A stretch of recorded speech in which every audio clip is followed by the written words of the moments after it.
عنوان ہے روزہ کی فضیلت۔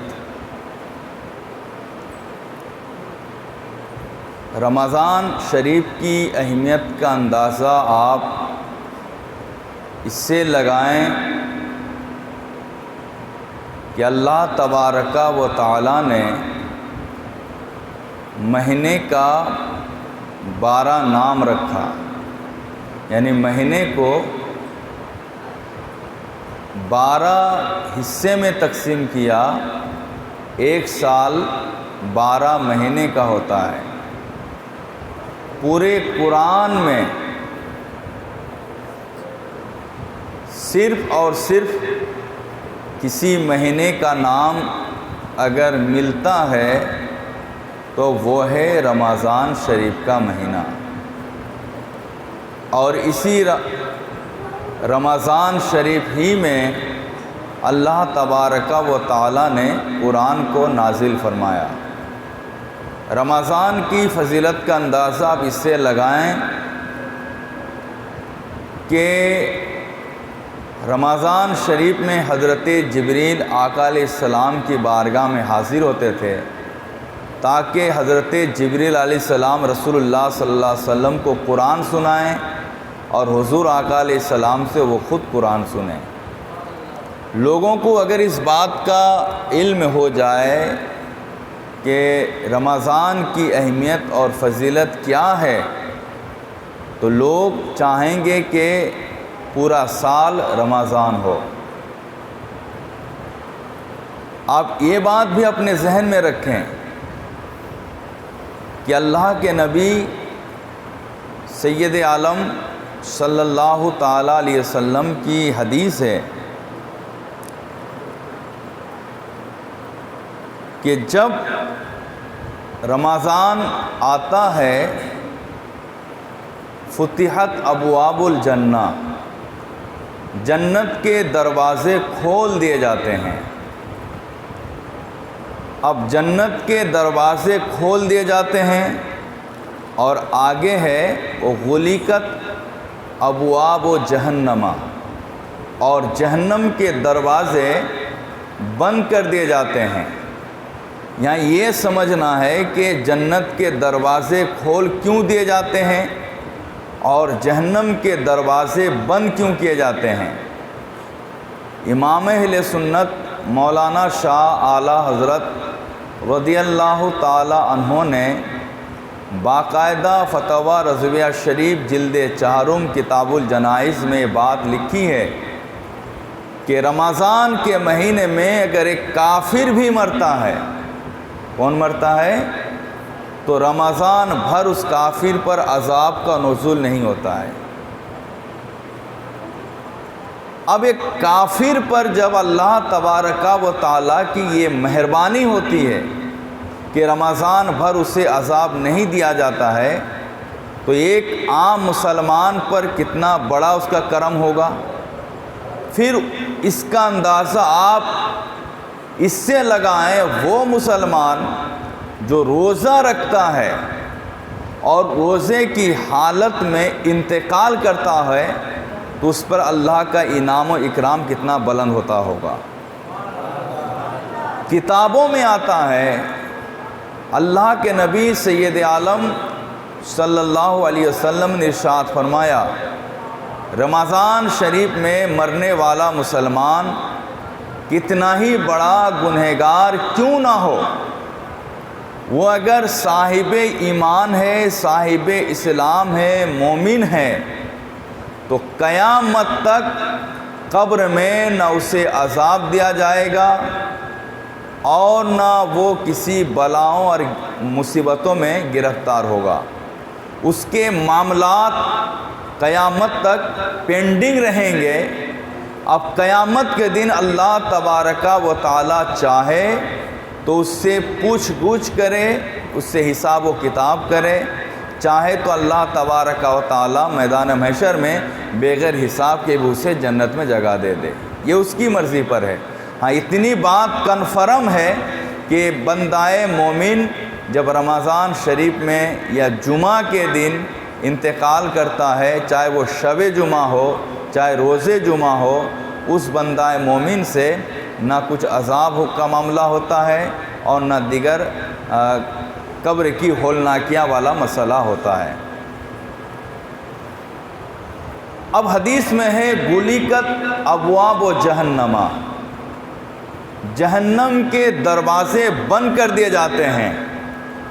تو یہاں کچھ لوگ یہ اعتراض کرتے ہیں کہ جب جہنم کے دروازے بند کر دیے جاتے ہیں تو پھر رمضان شریف میں گرمی کیوں لگتی ہے؟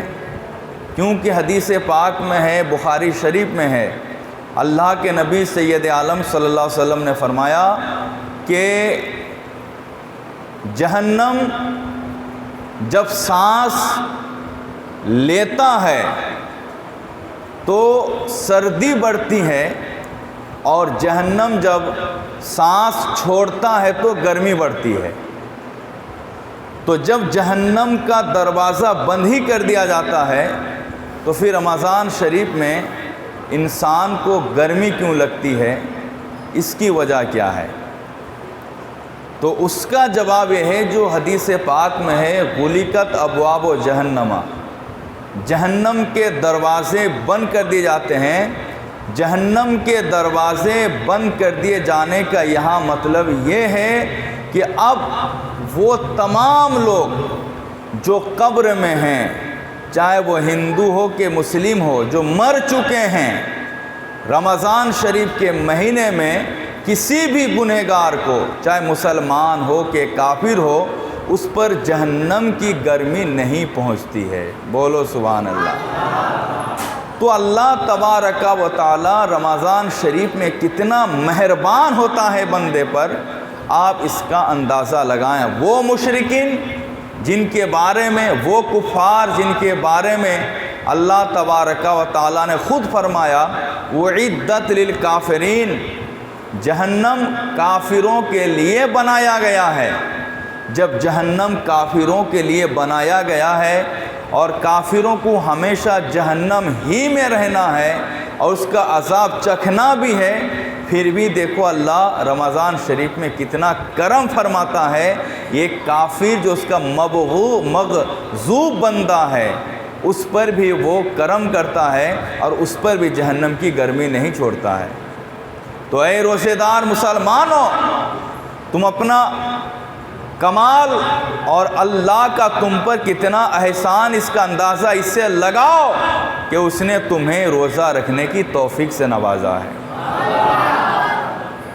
آپ روزہ رکھیں، روزے کی بڑی اہمیت ہے۔ اس سے آپ نے سنا بھی ہوگا، جاپان کے غالباً ماہر ڈاکٹر نے کہا ہے کہ جو انسان روزہ رکھتا ہے تو اسے کینسر کی بیماری لاحق نہیں ہوگی۔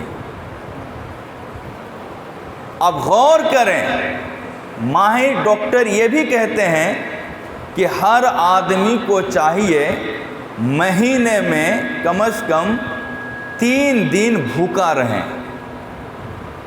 کتنا دن؟ 3 دن بھوکا رہیں۔ 3 دن جب انسان مہینے میں بھوکا رہے گا تو اس کا فائدہ یہ ہوگا کہ جسم کی بہت سی بیماریوں سے وہ بچ جائے گا اور محفوظ ہو جائے گا۔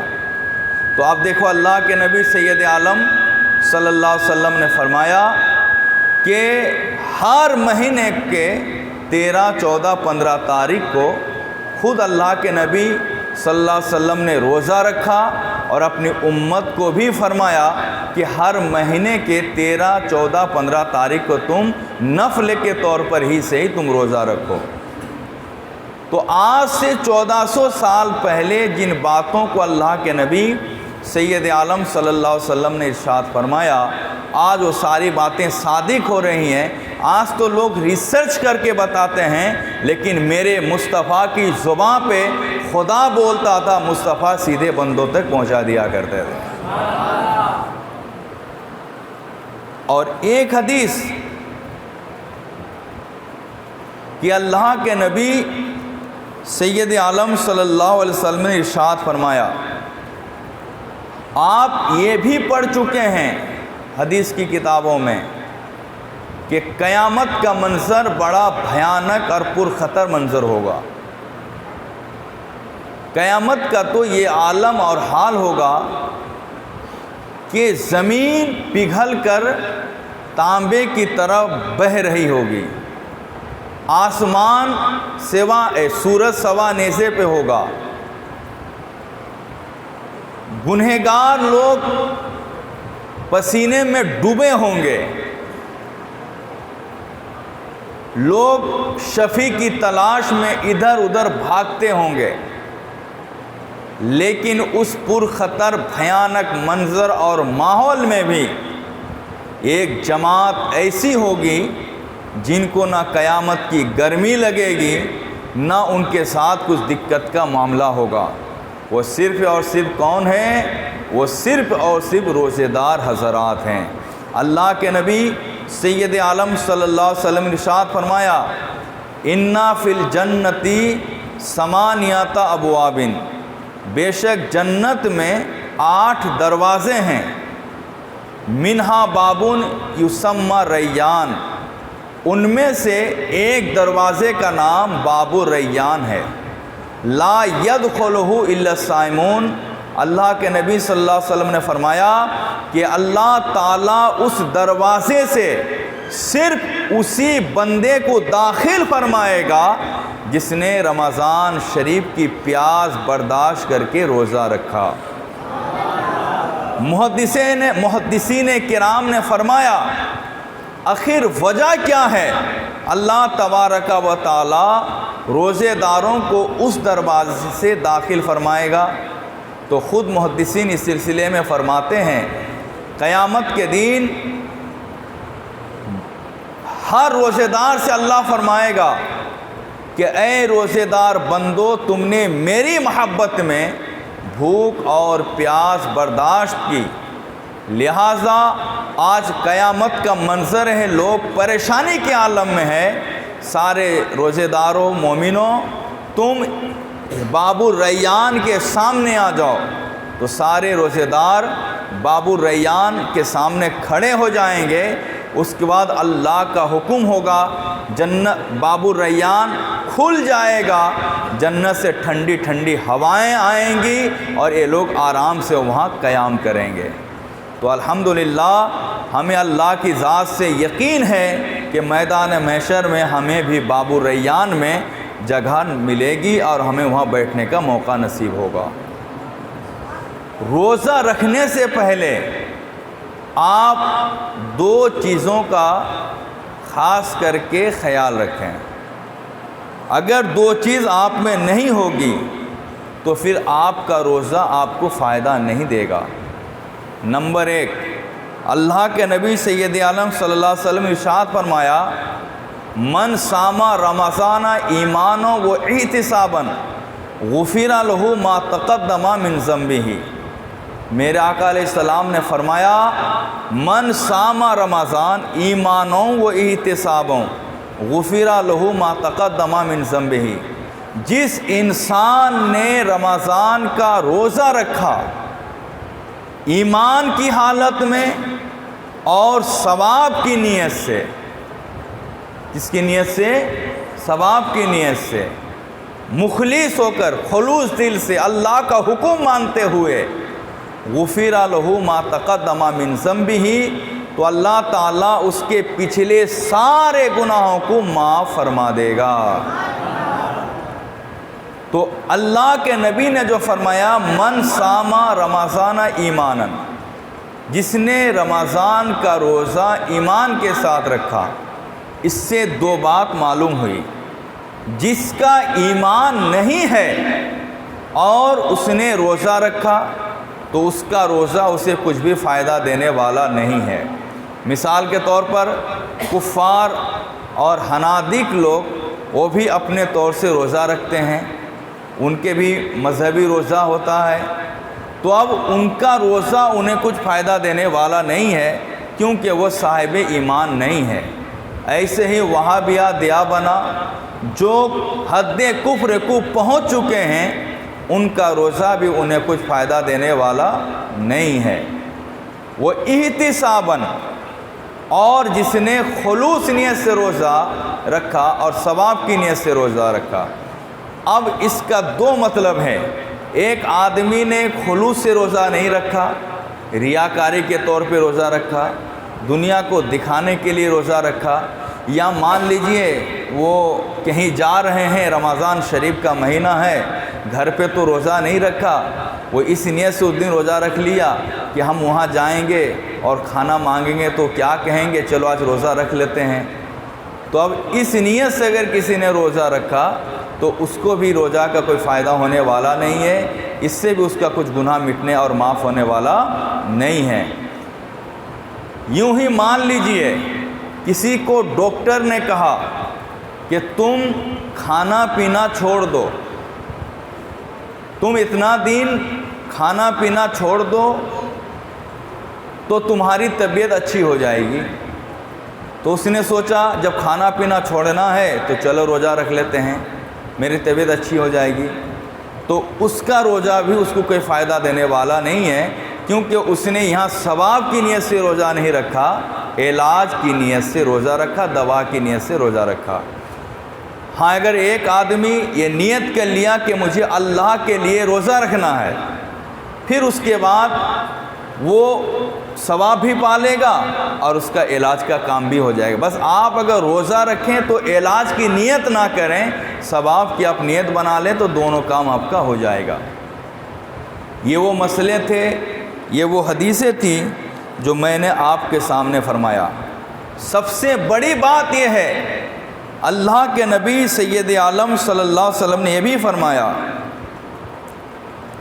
کہ اللہ نے فرمایا کل عمل ابن آدم یضاعف الحسنہ بعشر امثالها الی 700، کہ اللہ کے نبی صلی اللہ علیہ وسلم نے فرمایا ہر ابن آدم کے ہر عمل کا بدلہ، ہر نیکی کا بدلہ 10 سے لے کر 700 تک ہے۔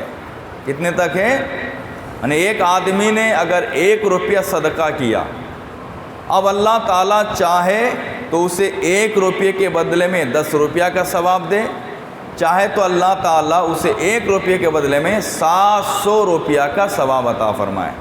مانے اگر ایک نیکی آپ نے کی تو اس ایک نیکی کے بدلے میں آپ کو 10 سے لے کے 700 تک کا ثواب ملے گا۔ لیکن روزے کی جہاں تک بات آئی تو اللہ تبارک و تعالیٰ نے خود فرمایا لیکن الا الصوم، مگر روزہ فإنہ لی، لیکن روزہ کی جہاں تک بات ہے اس کا بدلہ میں خود عطا کروں گا، اور کتنا عطا کروں گا وہ میں جانتا ہوں، میرے سوا کوئی دوسرا نہیں جانتا ہے۔ یہ روزے کی وہ احادیث تھی جو میں نے آپ کے سامنے رکھا۔ اب چند مسائل بھی آپ سن لیں۔ روزہ رکھ کر آپ آنکھوں میں سرما لگا سکتے ہیں، سر پہ تیل لگا سکتے ہیں، ناخن کاٹ سکتے ہیں۔ اس کے علاوہ آنکھوں میں سرما بھی لگانا آپ کے لیے جائز ہوگا، لیکن روزہ رکھ کر کان میں آپ تیل نہیں ڈال سکتے ہیں۔ کیا نہیں ڈال سکتے ہیں؟ مانے دن کے وقت، مانے جب سے روزہ شروع ہے تب سے لے کے جب تک روزہ ختم نہیں، یعنی مغرب تک آپ کان میں تیل نہیں ڈال سکتے ہیں۔ اگر آپ روزہ رکھ کے کان میں تیل ڈالیں گے تو آپ کا روزہ جاتا رہے گا۔ یوں ہی آپ نے روزہ رکھا، اور عام طور سے یہ غلطی ہر آدمی کرتا ہے، وضو بنانے کے لیے جاتے ہیں اور خوب زور سے غرغرہ کرتے ہیں کیا نہیں؟ یہ سوچ کے کہ حلق تک ٹھنڈک پہنچ جائے۔ یاد رکھیے اگر آپ نے زور سے غرغرہ کیا طاقت لگا کر، اور ایسی صورت میں پانی کا 1-2 قطرہ آپ کے حلق سے نیچے اتر گئے، 1-2 قطرے اتر گئے حلق سے نیچے، تو آپ کا روزہ جاتا رہے گا۔ یعنی آپ کا روزہ ٹوٹنے کے قریب ہوگا، ٹوٹ جائے گا، اس کے بدلے میں پھر آپ کو روزہ رکھنے کا حکم دیا جائے گا۔ سمجھ گئے نا؟ یہ وہ ایک مسئلہ۔ اس لیے آپ جب بھی وضو کریں تو اس بات کا دھیان رکھیں، آپ گرگرا نہ کریں، صرف ایسی ہلکے سے منہ میں پانی دے کے جو ہے آپ کلی کر کے ڈال دیں، اور گرگرا کریں تو ہلکا سے گرگرا کریں، وہ گھڑ گھڑ والی آواز نکال کے گرگرا نہ کریں، یہاں کہیں ایسا نہ ہو کہ آپ کا روزہ ٹوٹ جائے۔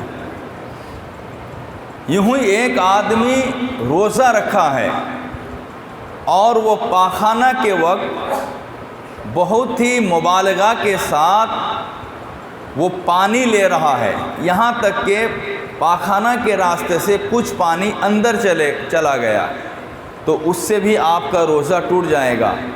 اس لیے ہمارے فقہائے کرام فرماتے ہیں روزہ دار جب روزے کی حالت میں پاخانہ کے لیے جائیں، پانی لینے کے وقت وہ سانس نہ لیں تو بہتر ہے، اور اگر لیں تو پانی اس ڈھنگ سے لیں کہ پانی کا کوئی قطرہ اندر نہ جائیں۔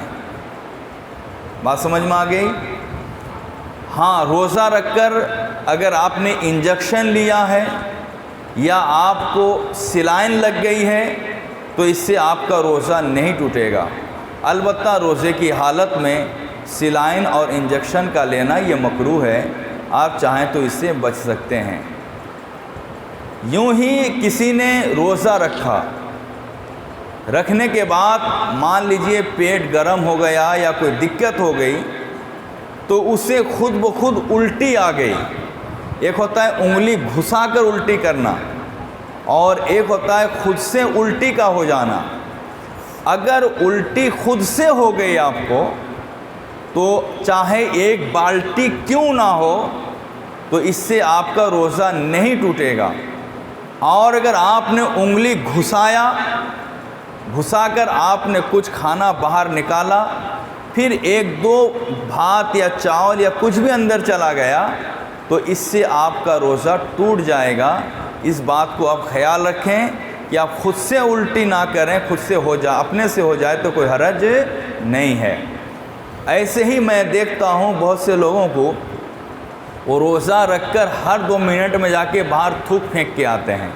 وہ یہ سمجھتے ہیں کہ اگر تھوک اندر اگر وہ یہ سمجھتے ہیں کہ اندر وہ چلے جائے تو ان کا روزہ ٹوٹ جائے گا۔ ایسی بات نہیں ہے۔ منہ کے اندر آپ کا جتنا تھوک آئے آپ اس کو نگل سکتے ہیں، اندر لے جا سکتے ہیں، اس سے آپ کا روزہ نہیں ٹوٹے گا۔ ہاں، البتہ تھوک کو ایک ساتھ جمع کر کے منہ بھر کے اس کو پھر نگل لینا یہ مکروہ ہے، لیکن اس سے بھی روزہ نہیں ٹوٹے گا۔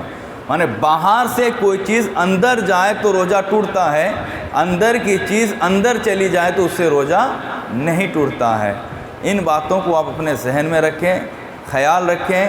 ایسے ہی روزہ رکھ کر گالی دینے سے، غیبت کرنے سے روزہ مکروہ ہو جاتا ہے۔ اس لیے روزہ رکھ کر گالی گلوج، غیبت، بہتان، افطرا، ان ساری چیزوں سے آپ اپنے آپ کو بچائے رکھیں تاکہ آپ کا روزہ جو ہو وہ کامل روزہ ہو، آپ کا روزہ جو ہے وہ تام روزہ ہو، اور روزہ آپ کے لیے فائدہ مند ثابت ہو۔ آخری بات، اگر ایک آدمی رمضان شریف کا روزہ نہیں رکھا، اس کے بدلے میں پوری زندگی اگر وہ قضا رکھتا ہے تو اسے وہ فضیلت، وہ ثواب نہیں مل سکتا ہے جو فضیلت اور ثواب اس رمضان میں روزہ رکھنے میں ہے۔ اس لیے میرے بھائیوں، رمضان شریف کا روزہ بلا وجہ چھوڑنے کی کبھی کوشش نہ کریں۔ ہاں، اگر ایک آدمی بہت سخت بیمار ہے، ڈاکٹر نے کہہ دیا ہے کہ تم اگر روزہ رکھو گے تو یہ تمہاری بیماری بڑھ سکتی ہے، وہ ڈاکٹر اگر واقعی ماہر، تجربہ کار، متقی، پرہیزگار ہے تو اس کی بات پر آپ عمل کر کے روزہ چھوڑ سکتے ہیں۔ پھر جب آپ کی طبیعت اچھی ہو جائے گی تو پھر آپ اس روزے کی قضا کر سکتے ہیں۔ اسلام کی طرف سے اتنی آپ کی اجازت ہے۔ ایسے ہی وہ عورتیں جن کی گود میں چھوٹے بچے یا بچیاں ہیں اور وہ بچے اور بچیاں دودھ پیتے ہیں، تو دودھ پلانے کی صورت میں اگر وہ عورت روزہ رکھتی ہے پھر کمزور ہو جاتی ہے اور اس کے لیے طبیعت خراب اور زیادہ ہو رہی ہے تو اس کو بھی اسلام کہتا ہے کہ وہ روزہ چھوڑ دیں، پھر جب بچہ دودھ پینا چھوڑ دے یا بڑا ہو جائے اس کے بعد وہ قضا رکھ لیں۔ یہ اہم باتیں تھیں، میں نے آپ کے سامنے یہ ساری باتیں رکھ دی۔ یوں ہی وہ عورت جس کا شوہر بہت زیادہ جلاد ہو اس معنی کر کے کہ سالن میں اگر نمک کم ہو جائے تو پٹائی کر دیتا ہو، یا تھوڑا ڈھنگ سے نہ بنا ہو تو گھر میں فتنہ کر دیتا ہو، تو یہاں اسلام اس بات کی اس عورت کو اجازت دیتا ہے بربنائے ضرورت وہ سالن کو چکھ سکتی ہے، منہ میں رکھ سکتی ہے، اندر نہیں لے جا سکتی ہے، اس سے وہ ذائقہ کا اندازہ لگا سکتی ہے کہ صحیح سے سالن بنا ہے کہ نہیں بنا ہے۔ ان ساری باتوں سے یہ پتہ چلتا ہے کہ اسلام امن و امان اور شانتی چاہتا ہے اور سب کی بھلائی چاہتا ہے۔ وآخر دعوانا ان الحمدللہ رب العالمین۔ السلام علیکم۔